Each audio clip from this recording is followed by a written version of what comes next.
दहीखेडमध्ये नवनिर्वाचित नगराध्यक्षांच्या सन्मान सोहळ्याला उपस्थित असलेले माजी आमदार आदरणीय व्यंकटरावजी कदम साहेब, आदरणीय बळीरामजी पवार साहेब, या सोनपेठ नगरीचे नगराध्यक्ष आदरणीय परमेश्वर भैया कदम, या नगर परिषदेचे गटनेते सद्दामबाई, उपस्थित सर्व सन्मान्य नगरसेवक, जे लढले ताकदीने पण काही मतांनी हरले असे सर्व आमचे सहकारी, व्यासपीठावर सर्व मान्यवर ज्यांनी हा कार्यक्रम आयोजित केलेला आहे, असे या दहीखेडमधल्या वार्ड क्रमांक 1चे जे उमेदवार लक्ष्मीकांतराव कांदे, मारुतराव रणजवे व आपण सर्व दहीखेडवासी, आपल्या सर्वांच्या सहकार्यामुळं या सोनपेठमध्ये 30 वर्षानंतर बदल घडला आणि आपल्या सर्वांच्या सहकार्यामुळे परमेश्वर भैया या आपल्या सोनपेठ नगरीचे नगराध्यक्ष झाले. आपल्या सर्वांनी जे सहकार्य केलं त्याबद्दल या पॅनलच्या वतीने मी आपले सर्वांचे मनापासून आभार मानतो, आपल्याला धन्यवाद देतो. आणि आपण ज्या पद्धतीनं आमचे कांदे साहेब, लक्ष्मीकांतजी कांदे साहेब असतील, मारुतराव रणजवे असतील, त्यांच्या पाठीशी आपण खंबीरपणाने उभे राहिलात. आमची आता सर्वांची जबाबदारी आहे की आपली अडचण परमेश्वर भैयांनी भाषणामध्ये बऱ्याच वेळेस त्यांनी सांगितले, मी बोलतो कमी आणि काम जास्त करतो. तर तसं आता आपले हे सगळे जे काही सत्कार आहेत, फुलाचे वज आहे आणि या वजातून मुक्त होणं शक्य नाही. म्हणून आपली जे काही काम असतील आपल्या या प्रभागातले दहीखेडवासियांचे, ते कामं करण्याची जबाबदारी ही आमची सर्व व्यासपीठावरील मान्यवरांची, आदरणीय परमेश्वर भैयांची आणि सर्व नगरसेवक मंडळींची आहे. मी आपल्याला विनंती करणार आहे की काही दिवसामध्ये आता परमेश्वर भैया सांगत होते की या शहरामधले जेवढे घरकुलावाले आहेत, काही जणांचे 1 हप्ते पडलेत, काही जणांचे 2 हप्ते पडलेत, काही जणांचे 3 हप्ते, तिसरा हप्ता पडायचा बाकी आहे. काही जणांनी काही न करताही हप्ते उचललेत.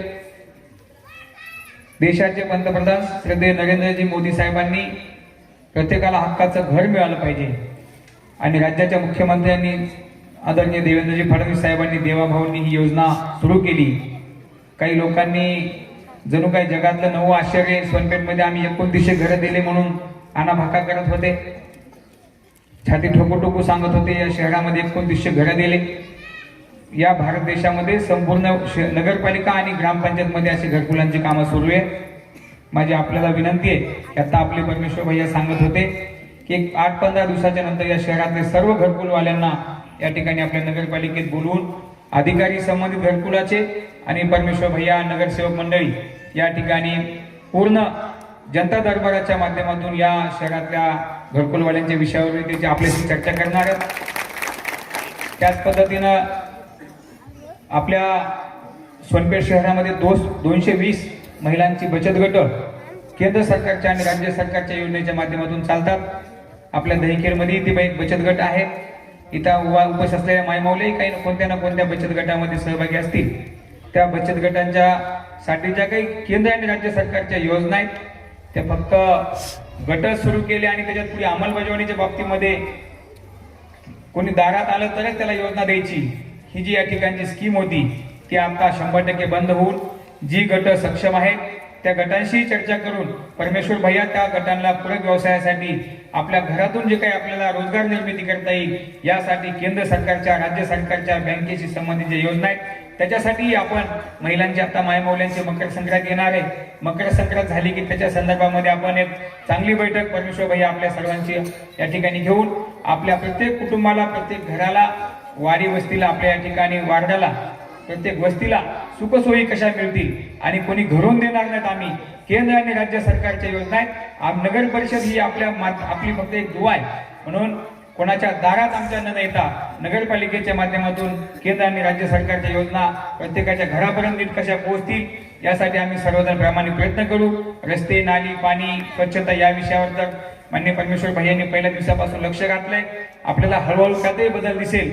आणि आता आमचं परमेश्वर भैया सांगत होते की 100 दिवसाचा एक कार्यक्रम आपण ठरवून 3 महिन्यात काय करायचं, पुढच्या 3 महिन्यात काय करायचं याच्यासाठी रचना करून आपण या ठिकाणी या शहरामध्ये चांगलं कसं करता येईल आणि कोणाच्या दारात न जाता प्रत्येक या दहिखेडवासियांना, सोनपेठवासियांना असं वाटलं पाहिजे की नगर परिषद म्हणजे शासकीय कार्यालय आहे.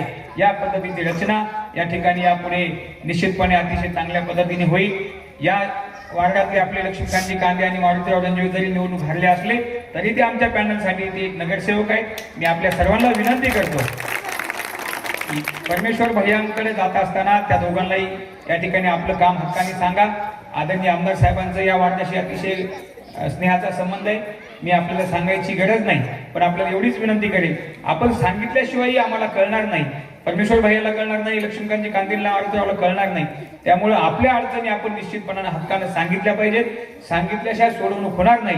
म्हणून जिथं हरवलं तिथं शोधण्यासाठी आपण आम्हाला काम करायला संधी दिली आहे आणि ती निश्चित शोधू आणि या परिसराचा आपण सर्वांगीण विकास करण्यासाठी, आपल्या शहराची व्यापारपेठ वाढवण्यासाठी आपण सर्वजण प्रामाणिक प्रयत्न करू. एवढंच बोलतो आणि आमचा जो मान सन्मान केला, आमच्या जो जबाबदाऱ्या दिल्या त्याबद्दल आपल्या सर्वांना धन्यवाद देतो आणि थांबतो. आदरणीय बळीरामजी पवार साहेब यांना विनंती करतो की आपण आम्हाला मार्गदर्शन. अध्यक्ष परमेश्वरी कदम, या कार्यक्रमासाठी आवर्जून उपस्थित असलेले माजी आमदार माननीय व्यंकटरावजी कदम साहेब, सोनपेठ शहराचे माजी नगराध्यक्ष, माजी उपनगराध्यक्ष दत्तरावजी कदम साहेब, माझे जावई कम मित्र रंगनाथ सोळंके आणि या कार्यक्रमासाठी उपस्थित असलेले सोनपेठ शहराचे, सोनपेठ नगरपालिकेचे गटनेते सद्दाम हुसेनजी, सर्व नवनिर्वाचित नगरसेवक आणि जे नगरसेवक होऊ घातले होते परंतु ते काही अपरिहार्य कारणामुळे झाले नाही असे आमचे बाकीचे सर्व उमेदवार आणि उपस्थित मित्र. मी फार काळ बोलत नाही, त्याच्यासाठी बोलत नाही का आता बोलण्यासारखं मला काही शिल्लक राहिलेलं नाही. आज आनंद एका गोष्टीचा झाला की आमच्या 2 खंड्यावीरांची फार खंत होती की आम्हाला सर्वात शेवटी तुम्ही बोलायला लावता आणि त्यावेळेला सगळी लोक जायच्या तयारीत असतात, विशेषतः भगिनी मंडळ. बरोबर आहे, ते जाणार, सगळे जाणार. तेव्हा आज त्यांना थोडासा वरती बाय दिला, त्यामुळे ते आनंदित झाले, म्हणून मलाही आनंद झाला. आम्हाला तर काय, आता आम्ही उरलो, आता उपकारा कोणते असं आहे, त्यामुळे आम्ही शेवटीच बोलणार, पुढे तर काय बोलणार नाही, कारण आमचं ते वय नाही आणि वेळही राहिलेली नाही. आपण एवढा अलोट प्रेम केलं आणि आमच्या या मंडळाला, आमच्या नवीन उमेदवाराला आपण प्रचंड मताने निवडून दिलं.